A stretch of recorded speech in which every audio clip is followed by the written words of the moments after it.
नमस्कार दोस्तों, awareness study centre में आपका स्वागत है। तो आज हम टॉपिक करने जा रहे हैं क्षेत्रफल, एरिया। ठीक है, तो क्षेत्रफल क्या होता है। अब देखो, सबसे पहले हम लोग करते हैं टॉपिक क्षेत्रफल पे आया तो सबसे हम लोग करते हैं आयत ले लेते हैं। ठीक है, तो सबसे पहले हमारे पास आ गई आयत। देखो, ये हमारे पास क्या है, एक आयत है। ठीक है, आयत होती क्या है, आयत हमारे पास क्या होती है, आयत होती है जिसकी क्या लंबाई और चौड़ाई क्या हो, बराबर हो। मतलब इसकी आमने सामने की भुजाएं बराबर हो और साथ में क्या सभी कोण कितने हो, 90 डिग्री की हो। ठीक है, तो ये इसकी लंबाई होती है और ये इसकी चौड़ाई होती है, ये इसकी लंबाई होती है और ये इसकी चौड़ाई होती है। ठीक है, अब हमने यहां पे करना है, अब हमने इसका क्षेत्रफल निकालना है। देखो, क्षेत्रफल का फॉर्मूला सबको पता है। तो क्षेत्रफल का फॉर्मूला हमारे पास क्या होता है, लंबाई गुणा चौड़ाई। लंबाई मतलब लेंथ इनटू ब्रेड्थ। ठीक है, अब दूसरा इसका होता है परिमाप। तो परिमाप क्या होता है इसका, 2 लंबाई जमा चौड़ाई, मतलब 2l प्लस b। और तीसरा यहां पे आता है इसका विकर्ण। ठीक है, तो विकर्ण क्या होता है, अंडर रूट लंबाई का स्क्वायर जमा चौड़ाई का स्क्वायर, मतलब l square plus b square. ठीक है, देखो चलो हमारे पास क्या लंबाई भी दी हुई है, चौड़ाई भी दी हुई है। हमारे से देखो अगर डायरेक्ट पूछ लिया जाए, फॉर्मूले भी हमारे आते हैं, क्षेत्रफल का फॉर्मूला ये है, परिमाप का ये है, विकर्ण का ये है, सब कुछ हमारे को पता है। पर हमारे को फॉर्मूले भी सब कुछ पता है, लंबाई जो है सब कुछ दिया है, पर हमने निकालना क्या है, क्षेत्रफल क्या चीज होती है। मतलब क्षेत्रफल कब किस कंडीशन में हमने क्षेत्रफल निकालना होता है, किस कंडीशन में हमने परिमाप निकालना होता है, और किस कंडीशन में हमने क्या बोलते उसको विकर्ण निकालना होता है। तो मतलब हमारे लिए ये बहुत जरूरी है सीखना कि क्षेत्रफल क्या चीज होगी, विकर्ण क्या हो गया और परिमाप क्या हो गया। ठीक है, जैसे देखो हमारे पास ये एक आयताकार खेत मान लेते हैं, ये एक हमारे पास क्या है, आयताकार खेत दिया हुआ है। ठीक है, इसका क्षेत्रफल कब निकालेंगे हम लोग। ठीक है, देखो क्षेत्रफल होता है जो इसके जो अंदर वाला जो एरिया दिखाई दे रहा है आपको, ये इसका क्या जाएगा क्षेत्रफल। जैसे जो अंदर दिख रहा है, तो जितना भी आपको अंदर दिखाई दे रहा है ये आपका क्षेत्रफल हो जाता है। ठीक है, तो क्षेत्रफल क्या होता है, जैसे मान लो हमारे पास एक खेत दिया, जैसे ये खेत दिया हुआ है, खेत में अगर यहाँ पे फसल उगाई है हमने, तो फसल कहां कितने क्षेत्रफल में उगाई है, तो जो हमारे पास खेत के अंदर जो फसल उगाई होगी, तो उस कंडीशन में हमने क्या निकालना है, क्षेत्रफल निकालना है। ठीक है, तो क्षेत्रफल का लग गया पता। क्षेत्रफल हमारे पास क्या हो जाता है कि जैसे मेरे पास ये दी थी, तो इसके अंदर का जितना भी पूरा हिस्सा होता है उसको हम क्या बोलते हैं, क्षेत्रफल बोलते हैं, मतलब एरिया बोलते हैं। ठीक है, अब इसके बाद मेरे पास बात आ जाती है परिमाप क्या होता है। ठीक है, परिमाप पैरामीटर क्या होता है हमारे पास। तो परिमाप हमारे पास क्या होता है, जैसे हमारे पास यही खेत है, अब इस खेत मतलब इसमें परिमाप क्या होगा, मतलब ये वाली भुजा प्लस ये वाली भुजा प्लस ये वाली भुजा प्लस ये, मतलब कि ये लंबाई ये लंबाई ये लंबाई और ये लंबाई, सभी लंबाइयों को मैं कर दूंगा प्लस कर दूंगा, वो हमारे पास क्या आ जाएगा, परिमाप आ जाएगा। जैसे हमारे पास ये खेत था, ठीक है, खेत ही मान चलते हैं। अब देखो, अगर खेत में हमने फसल काटनी है, ठीक है, अगर हमने खेत में करना है फसल काटनी है, तो उस कंडीशन में हम करेंगे उसका क्षेत्रफल निकालेंगे। अगर खेत में हमने क्या निकालना है, अगर खेत नहीं है हमारे पास तो फसल का लग गया पता। अगर खेत के चारों तरफ हमने क्या लगाना है, बाढ़ लगाना है। ठीक है, मतलब कि प्रोटेक्शन के लिए हमने क्या लगाना है, बाढ़ लगाना है चारों तरफ से, यहां से बाढ़ लगाना है, यहां से भी यहां से भी यहां से भी। तो जितना एरिया वो कवर करेगा, जितनी मतलब लंबाई जितनी दूरी वो कवर करेगा, वो हमारे पास क्या हो जाएगा, परिमाप हो जाएगा। समझ रहे हैं। ठीक है, तो अंदर वाला एरिया हमारे पास क्या होगा, क्षेत्रफल, और बाहर इसकी लंबाई क्या जाएगी, परिमाप हो जाएगी। तो ये बहुत इंपॉर्टेंट क्वेश्चन है, पेपर में क्वेश्चन आता है कि ये खेत दिया होगा, इसके अंदर हमने फसल काटनी है, तो फसल काटनी है तो हमने क्या निकालना है, इसका क्षेत्रफल। अगर इसके चारों ओर हमने क्या बाढ़ लगाना है, तब निकालना हमने परिमाप। समझ गए इसको, परिमाप और क्षेत्रफल का लग गया पता। और इसके बाद हमारे पास आता है विकर्ण। तो विकर्ण होता क्या है हमारे पास, ठीक है, तो विकर्ण होता है हमारे पास इस कॉर्नर से लेके ये वाली भुजा। ठीक है, क्या होता है विकर्ण, इस कॉर्नर से लेके ये वाली भुजा हमारे पास क्या होगा, ये हमारे पास विकर्ण होता है। ठीक है, अब जो नहीं यही होगा, ये भी आपका विकर्ण है। ये भी आपका क्या है, विकर्ण है। तो विकर्ण का लग गया पता है, विकर्ण क्या, देखो सबसे जरूरी मान लीजिए है कि विकर्ण क्या चीज है, आयत क्या, सॉरी परिमाप क्या होता है, क्षेत्रफल कब निकलता है, ये हमारे को पता होना चाहिए सबसे पहले। जब हमारे को ये पता होगा तभी हम लोग क्वेश्चन कर पाएंगे ना आगे। अब जैसे मेरे पास ये बात हुई हमारे पास, तो अब केवल डायरेक्ट क्वेश्चन हमारे पास यही पूछ लिया जाता है कि आयत में जो कोण होते हैं, देखिए हमारे पास आयत दी है, इसके आंतरिक कोणों का योग कितना होगा। जब ऐसा क्वेश्चन भी आया था मेरे पास कि आयत के आंतरिक कोणों का योग कितना होता है, देखो यहां पे सिंपल आंतरिक कोण एक ये आया, एक ये आया, एक ये आया, एक ये आया। 90 का देखो, 90 का ये था, 90 का ये था, 90 का ये था, 90 का ये था, तो कितना हो गया 90 जमा 90 जमा 90 जमा 90, तो टोटल कितना हो गया ये 360। तो मतलब कि त्रिभुज के आंतरिक कोणों को हमारे पास कितना होता है, तो त्रिभुज के आंतरिक कोणों को हमारे पास होता है 360 डिग्री। तो कई क्वेश्चन ऐसा पूछ लिया जाता है कि त्रिभुज सॉरी आयत के आंतरिक कोणों का योग कितना होगा, तो कितना हमारे पास 360 होगा। आयत की बात हो रही है हमारे पास अभी, ठीक है। और इसके बाद हमारे से दूसरा क्वेश्चन यहां से डायरेक्ट ऐसा पूछ लिया जाता है कि आयत में कितने विकर्ण होते हैं। जैसे मेरे पास आयत थी तो इसमें कितने विकर्ण हैं, ठीक है। देखो एक विकर्ण आपका ये आ गया, दूसरा विकर्ण आपका ये आ गया, तो कितने विकर्ण आए, दो विकर्ण आए ना।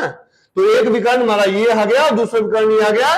तो आयत में कितने विकर्ण होते हैं, तो आयत में दो विकर्ण होते हैं। तो आपको विकर्ण का भी लग गया पता, परिमाप का भी लग गया पता, क्षेत्रफल का भी लग गया पता।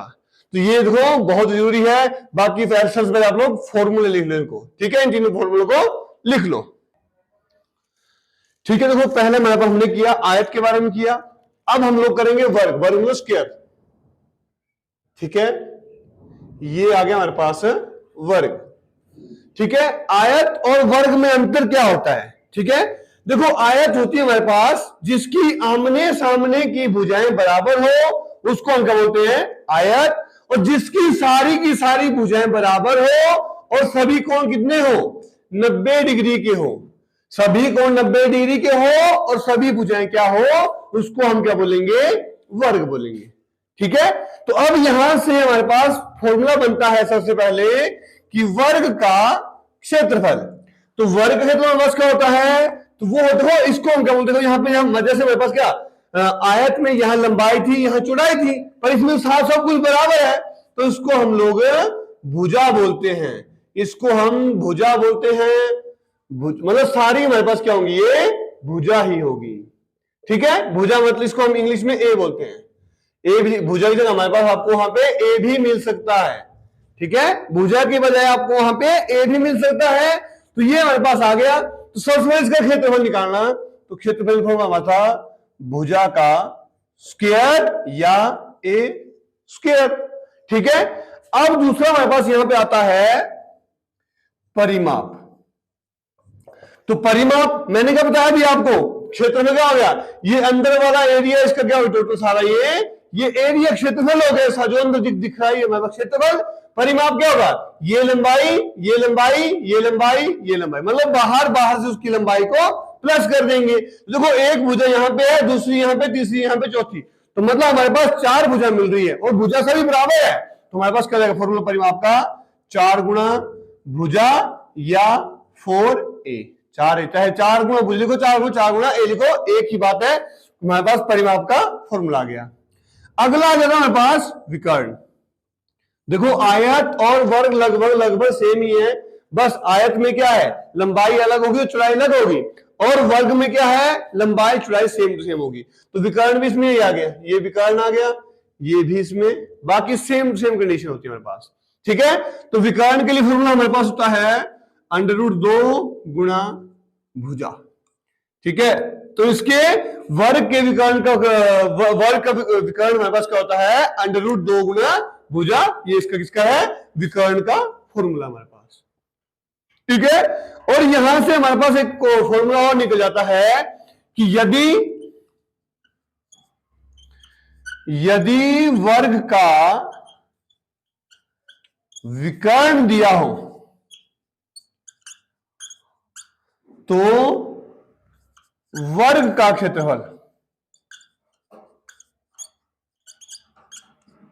ठीक है, क्या बोलता है, देखो अब देखो अब आप लोगों ने सर भी हमारे पास आयत दी तो हमारे पास निकला फॉर्मूला हमारे।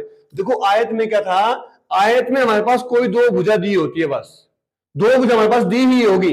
जैसे हमारे पास क्या था, ये दी होगी या विकर्ण दिया होगा, तो इसको हम निकालते इजीली। ठीक है, अब इसमें देखो ये भुजा दी हो तो ये, अगर मान लो ये भुजा दी है तो ये भी तो बराबर, दोनों बराबर ही ना हमारे पास, वर्ग में दोनों बराबर है। पर आयत में क्या, देखो आयत में अगर या तो ये दी होगी आपके पास, या ये दी होगी, या तो ये दी होगी। अगर ये और ये दी थी तो हमारे लिए क्वेश्चन करना इजी है, हमारे क्षेत्रफल निकालना। पर इसमें चलो हमारे पास क्या, अगर विकर्ण दिया हो, इसमें हमारे पास विकर्ण एक ही होगा, बाकी बार तुम्हारा भुजा हमारे पास दी नहीं होगी। ठीक है, तो यदि वर्ग का विकर्ण दिया हो तो वर्ग क्षेत्रफल हो जाता है 1/2 गुणा विकर्ण का स्क्वायर। और बहुत इंपॉर्टेंट फॉर्मूला ये, ठीक है, 1/2 गुणा विकर्ण का स्क्वायर। तो ये इस फॉर्मूले को खा दो। बाकी ये तो सबको, सबने पढ़ा होगा पहले भी, ये भी आप लोगों ने पढ़ा होगा, याद भी होगा आप लोगों को। पर ये फॉर्मूला आपके लिए नया भी हो सकता है, पर कई ने पढ़ा भी होगा पहले से। ठीक है, बाकी ये बहुत इंपॉर्टेंट फॉर्मूला है। ठीक है, तो इन फॉर्मूलों को भी आप लोग फटाफट लिख लो। देखो अब ये फॉर्मूला हमने पढ़ लिया। देखो आयत और हमने आयत और वर्ग के बारे में फिलहाल थोड़ा बहुत पढ़ लिया हमने। अब देखो यहां से एक क्वेश्चन और बनता है हमारे पास कि कमरे की चार दीवारी का, कमरे की चार दीवारी का क्षेत्रफल। ठीक है, जैसे देखो हमारे पास कमरा है, देखो कमरा होगा हमारे पास, कमरा थोड़ी आयताकार है हमारे पास, ठीक है ना, कमरा हमारे पास आयताकार नहीं है। देखो आयत में हमारे पास क्या था, आयत में हमारे पास लंबाई और सिर्फ चौड़ाई थी हमारे पास। अब जो कमरे की दीवार होगी, एक दीवार में कमरे की चारों दीवारों की बात हो रही है ये। अगर एक एक करके निकालेंगे, जैसे इस दीवार का अलग से निकालेंगे, इस दीवार का अलग से, इस दीवार का अलग से, आगे मतलब सब दीवारों का अलग अलग अलग क्षेत्रफल निकालेंगे तब तो ठीक है, मतलब आयत बन जाएगी, कोई दिक्कत नहीं है ना। ये भी आयत बन जाएगी, वो भी आयत बन सकती है, पर उसके लिए टाइम कितना लगेगा हमारे लिए, कि पहले एक आयत का निकालूंगा, फिर दूसरी आयत का निकालूंगा, फिर तीसरी का निकालूंगा, फिर चौथी आयत का निकालूंगा, फिर उनको सबको प्लस करूंगा, तो लंबा जाएगा ना। तो अब देखो, अब हम क्या करेंगे इसमें कि कमरे की जो चार दीवारें, डायरेक्ट फॉर्मूला लगाते हैं हम लोग। इसका फॉर्मूला है 2 लंबाई जमा चौड़ाई गुणा ऊंचाई। मतलब कमरे की चार दीवारें, कमरे की चार दीवारें होगी, इसमें एक कमरे की बात कर रहा हूं, इसमें कमरे में एक लंबाई होगी, एक चौड़ाई होगी और एक क्या होगी, इसकी ऊंचाई तो होगी। तो मतलब कमरे की चार दीवारें आ गया 2 लंबाई चौड़ाई गुणा ऊंचाई। एक आपने फॉर्मूला रखा पाइथागोरस प्रमेय। तो पाइथागोरस प्रमेय होती है मेरे पास कर्ण का स्क्वायर। ठीक है, पाइथागोरस प्रमेय होती है मेरे पास कर्ण का स्क्वायर बराबर है आधार का स्क्वायर जमा लंब का स्क्वायर। ये बहुत ही इंपॉर्टेंट परिमेय है। ठीक है, सॉरी हाँ परिमेय। ठीक है, तो ये आपने जरूर याद करनी, क्योंकि ये लगती कहां पे, ये लगती है मैक्सिमम आपके जहां पे समकोण बनता है वहां पे लगती है, चाहे त्रिभुज हो चाहे कुछ भी होगा हमारे पास। अब जैसे आयत थी ना, अजय हमारे पास आयत थी, तो ये आयत थी, यहां पे बन रहा है, तो यहां पे भी समकोण बन रहा है हमारे पास, तो यहां पे भी पाइथागोरस प्रमेय लग जाती है। ठीक है, तो पाइथागोरस वैसे मतलब मैक्सिमम जगह हमारे पास जो है इसमें लगती है त्रिभुज में लगती है। किस त्रिभुज में, समकोण त्रिभुज में पाइथागोरस प्रमेय लगती है। तो ये इसका क्या होता है, ये इसका आधार होता है, आधार मतलब बेस। ये इसका लंब होता है, लंब मतलब परपेंडिकुलर। ये इसका कर्ण होता है, कर्ण मतलब हाइपोटेन्यूज। ठीक है, तो ये हमारे पास होता है, तो इसमें ये कर्ण हो गया, तो कर्ण का जो इसका जो स्क्वायर होता है इन दोनों भुजाओं के स्क्वायर के योग के बराबर होता है। तो ये भी कई पूछ लिया जाता है कि पाइथागोरस प्रमेय में, या कोई क्वेश्चन ऐसा रहेगा कि समकोण त्रिभुज में, कि समकोण त्रिभुज दिया हमारे पास, उसमें एक जो सबसे बड़ी उसकी भुजा होगी उसका योग, सॉरी उसका स्क्वायर जो है अन्य दो भुजाओं के स्क्वायर के योग के बराबर है। तो कई बार इस तरीके से भी क्वेश्चन पूछ लिया जाता है। ठीक है ना, इसमें आपने ध्यान रखना है। तब तक आप इन फॉर्मूलों को लिख लो, फिर उसके बाद हम और लिखते हैं। ठीक है, नेक्स्ट अब हमारे पास आती है त्रिभुज की। जब हम बात कर रहे हैं तो त्रिभुज ही कर लेते हैं, पहले कंप्लीट त्रिभुज कर लेते हैं। ठीक है, ये होगी हमारे पास त्रिभुज। ठीक है, तो ये इसकी भुजा 1 होगी, ये इसकी भुजा 2 होगी, ये इसकी भुजा 3। मतलब कि सभी भुजाएं अलग अलग दी है हमारे पास।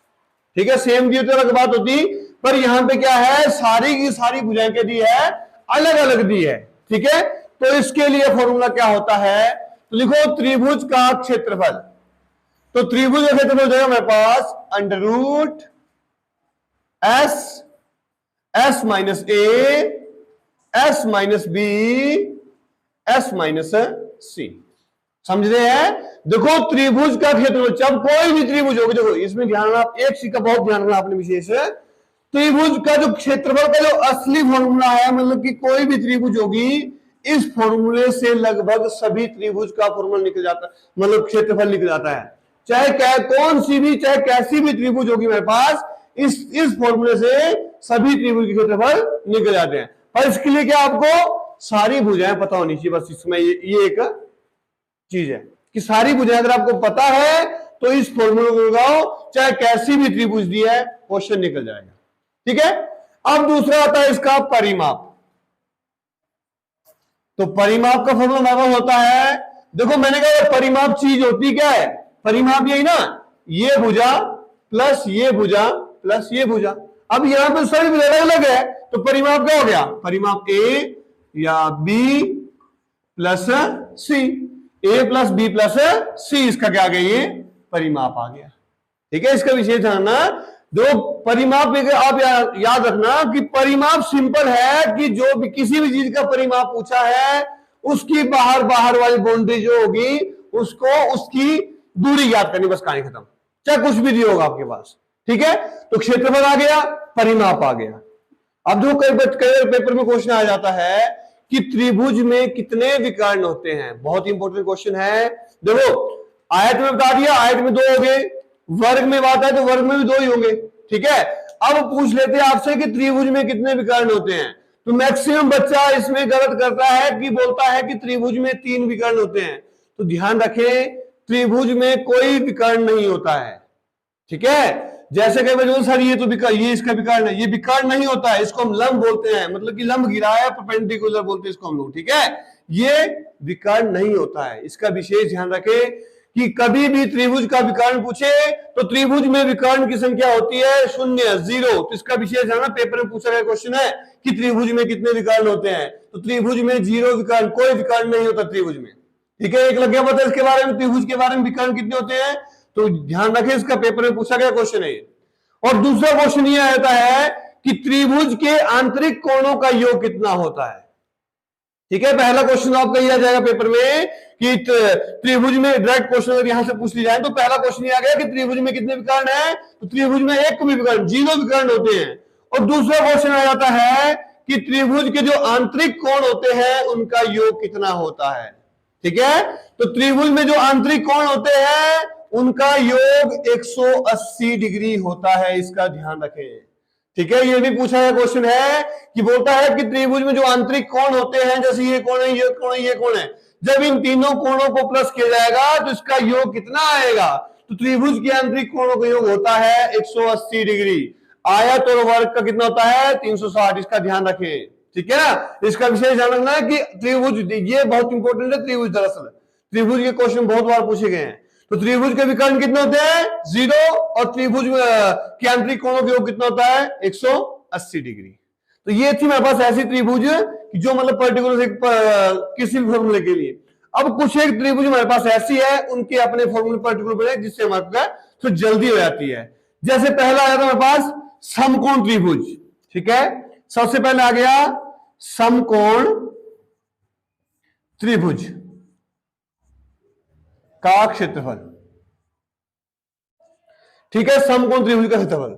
अब सबसे जरूरी हमारे लिए यहां पे देखो, त्रिभुज तो क्या आपको पता, क्षेत्रफल में क्या पता, पर ये समकोण क्या आ गया, क्या चीज, ये समकोण क्या चीज होती है ना, तो सबसे आपको ये पता होना चाहिए समकोण क्या चीज होती है।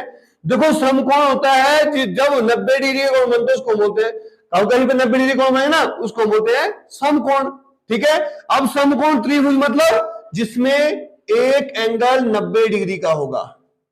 ठीक है, इसमें एक कोण 90 डिग्री होगा, बाकी कोण कुछ भी हो सकते हैं। ठीक है, ये कोण कुछ भी हो सकता है, ये कोण कुछ भी हो सकता है, पर एक कोण इसमें क्या होगा 90 डिग्री का होगा, तभी ये समकोण त्रिभुज कहलाएगी, अदरवाइज नहीं। अब भुजाएं सारी अलग भी हो सकती है, सेम भी हो सकती है, ये क्वेश्चन पे डिपेंड करता है। जैसे ये दो बराबर भी होती है, ये अलग होगी, सारी की सारी कभी बराबर नहीं होने वाली समकोण में, पर ये दो बराबर होती है, ये बराबर नहीं होगी, ठीक है। हाँ, ये तीनों अलग अलग भी हो सकती है, इसमें कोई दिक्कत नहीं है, ठीक है। तो ये जो नीचे होता है, इसको मैं पहले भी बताया, इसको हम आधार बोलते हैं, इसको हम लंब या इसको हम ऊंचाई बोलते हैं, ठीक है। याद रखना, इसको हम लंब के साथ ऊंचाई बोल सकते हैं, कोई दिक्कत नहीं है, और इसको हम लोग कर्ण बोलते हैं, मैंने आपको पहले बता दिया है। तो समकोण त्रिभुज का क्षेत्रफल में क्या आता है, 1/2 गुणा आधार गुणा ऊंचाई या लंब। तो आप लोग कुछ भी बोल सकते हैं, परपेंडिकुलर, लंब बोलो परपेंडिकुलर, आधार बोलते हैं बेस, है ना। तो देखो ये ध्यान रखना कि अगर डायरेक्ट समकोण त्रिभुज का क्षेत्र पूछ लिया जाए, बोलते हैं कि समकोण त्रिभुज का आधार इतना दिया है और लंब इतना दिया हुआ है, तो इसका क्षेत्रफल ज्ञात कीजिए। तो क्षेत्रफल की डायरेक्ट फॉर्मूला लगा दो, 1/2 गुणा आधार गुणा ऊंचाई या आधार गुणा लंब। ये बहुत इंपॉर्टेंट फॉर्मूला ये है। और इसके बाद एक त्रिभुज और बन जाती है, समबाहु त्रिभुज, ठीक है। अब देखो समबाहु त्रिभुज क्या होती है, तो यहां लिखता हूं मैं पहले, समबाहु त्रिभुज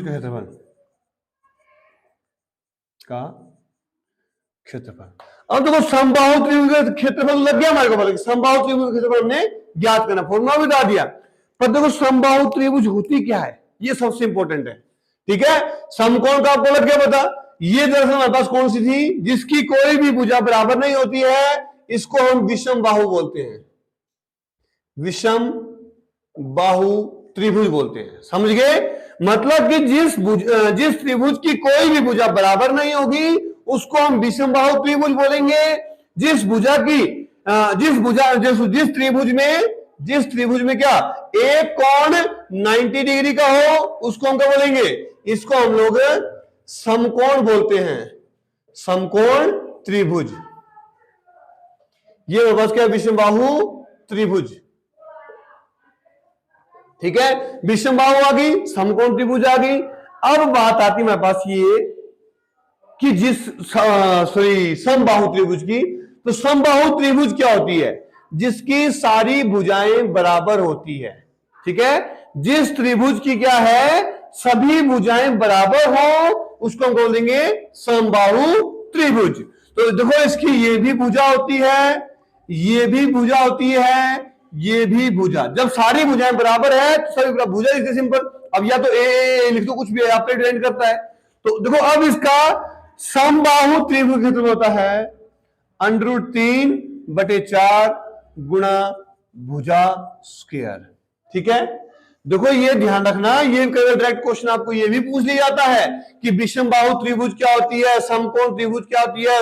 और ये मेरे पास क्या थी, ये मेरे पास समबाहु थी, समबाहु त्रिभुज थी, ठीक है। तो कई बार डायरेक्ट हमारे से ये भी क्वेश्चन पूछा, समबाहु त्रिभुज की समबाहु त्रिभुज क्या होती है, विषम बाहु क्या होती है, और समकोण क्या होती है।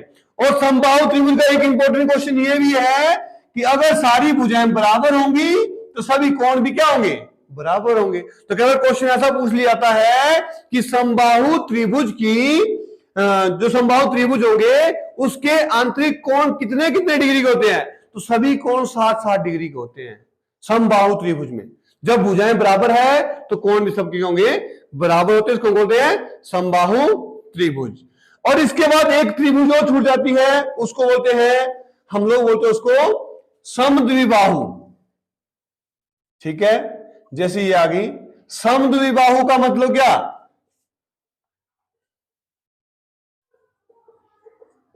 ठीक है, समद्विबाहु त्रिभुज, इसका मतलब क्या, जिसमें क्या दो भुजाएं क्या होगी, बराबर होगी, तीसरी भुजा बराबर नहीं होगी, बस सिंपल ना।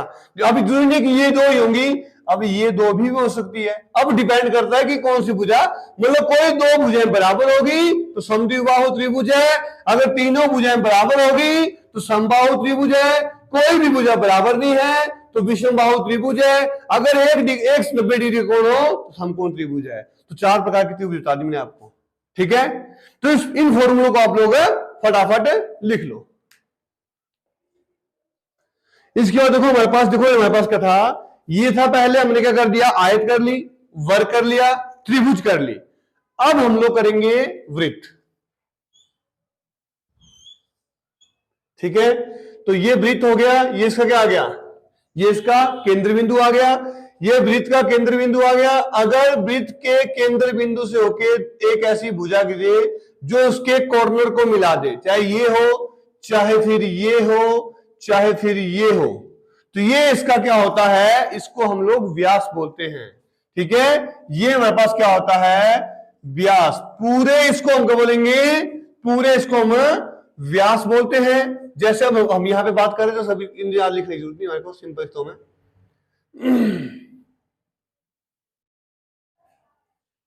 ये इसका केंद्र बिंदु था, तो ये हमारे लिए क्या हो गया, ये हमारे लिए पूरा पूरा क्या हो गया, व्यास हो गया।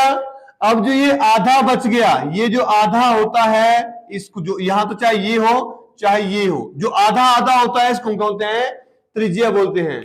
तो त्रिज्या के लिए फॉर्मूला हमारे पास क्या होता है, त्रिज्या मतलब रेडियस, तो रेडियस आर का फॉर्मूला हमारे पास क्या होता है, व्यास बटे 2। ठीक है, तो त्रिज्या का फॉर्मूला उसका लगा व्यास। अगर देखो अगर डायरेक्ट त्रिज्या दी है कोई दिक्कत नहीं है, अगर आपके पास व्यास दिया हुआ है, अगर आपने त्रिज्या निकालनी है तो व्यास बटे 2 कर दो, आप क्या आएगा, त्रिज्या। अब वृत्त की बात कर लेते हैं। क्षेत्रफल मैंने आपको पहले बता दिया, अंदर वाला एरिया क्षेत्रफल, और ये जो बाहर का एरिया, सॉरी बाहर की जो दूरी है, ये बस क्या हो जाएगा, परिमाप हो जाएगा। तो देखो वृत्त का क्षेत्रफल हमारे पास क्या होता है, तो वृत्त का क्षेत्रफल हमारे होता है पाई आर स्क्वायर, और वृत्त का परिमाप होता है 2 पाई आर। ठीक है, अब देखो इसमें क्या आ गया, देखो आर तो हमारे को लग गया पता कि आर हमारे पास क्या होती है, त्रिज्या रेडियस होती है हमारे पास, आर का लग गया पता। पर इसमें एक नई चीज आ गई, क्या, इसमें एक नई चीज आ गई सर, पाई। ये पाई क्या चीज होती है, तो देखो पाई आपने सिंपल जानना कि पाई की वैल्यू होती है 22/7, बस कहानी खत्म। मतलब अब आपने मान लो क्वेश्चन, आपको कोई क्वेश्चन पेपर में आता है कि पाई क्या है जी, मतलब कि पाई दिया है, जैसे बोलेंगे पाई आर आपके पास दिया होगा कि अब हम कंफ्यूज कि पाई क्या आ गया, तो पाई की जगह आपने भरना होता है 22/7, या इसकी जगह भरना होता है आपने 3.14। चाहे 22/7 भरो आप लोग, चाहे 3.14 भरो, दोनों एक ही बात है। अब चाहे क्षेत्रफल में पाई हो चाहे परिमाप का, मतलब पाई की वैल्यू ही 22/7 है, बस कहानी खत्म। ठीक है ना, तो पाई की वैल्यू मेरे पास कितनी होती है, 22/7 या 3.14। ठीक है, तो देखो इसके बाद मेरे पास आता है अर्धवृत्त। तो देखो ये पूरा क्या मेरे पास वृत्त सर्कल आ गया। अब आधे के लिए क्या करेंगे, देखो सब कुछ वही चीजें हमारे पास, ठीक है ना। तो अब देखो इसमें क्या आएगा, अर्धवृत्त आ गया मेरे पास, ये आधा वृत्त। ठीक है, जो मतलब पूरा वृत्त नहीं, अब क्या आ गया इसमें, अब इसमें आ गया आधा वृत्त आ गया मेरे पास, ये आ गया अर्धवृत्त। ठीक है, अब इसमें वही है क्षेत्रफल का फॉर्मूला। देखो पूरे वृत्त का क्षेत्रफल का था पाई आर स्क्वायर, याद गणती का भी नहीं, अगर पूरे वृत्त का क्षेत्रफल में बस का था पाई आर स्क्वायर, आधे का जाएगा 1/2 पाई आर स्क्वायर, और परिमाप का तो इसका परिमाप होता है पाई आर प्लस 2r, तो अर्धवृत्त का परिमाप ये आ गया। ठीक है ना, देखो सॉरी वृत्त लिखना होगा आपने, देखो वृत्त का क्षेत्रफल था, वृत्त का क्षेत्रफल क्या था पाई आर स्क्वायर, और वृत्त का परिमाप क्या था 2 पाई आर। ठीक है, तो ये था अर्धवृत्त, अर्धवृत्त का क्षेत्रफल, ये भी था अर्धवृत्त का परिमाप, ये था वृत्त का क्षेत्रफल, वृत्त का परिमाप। तो इन फॉर्मूलों को आप लोग फटाफट लिख लो। ठीक है दोस्तों, आज की वीडियो में हम बस क्या क्षेत्रफल से जो रिलेटेड हमारे पास फॉर्मूले थे, जो क्षेत्रफल से रिलेटेड टॉपिक में बस जो चीजें आती थी उनके बारे में हमने डिस्कस किया। बाकी हमने आज इनके पास कुछ एक फॉर्मूले किए हैं, बाकी हम कल जो इसकी नेक्स्ट वीडियो आएगी उसमें हम इसके क्वेश्चन भी करेंगे, विद सॉल्यूशन आपको उन क्वेश्चनों को करवाया जाएगा। बाकी आशा करता हूं कि आज आपको मैंने इनकी जो फॉर्मूले करवाए अच्छे समझ आया होगा। बाकी मिलेंगे नेक्स्ट वीडियो में, तब तक धन्यवाद।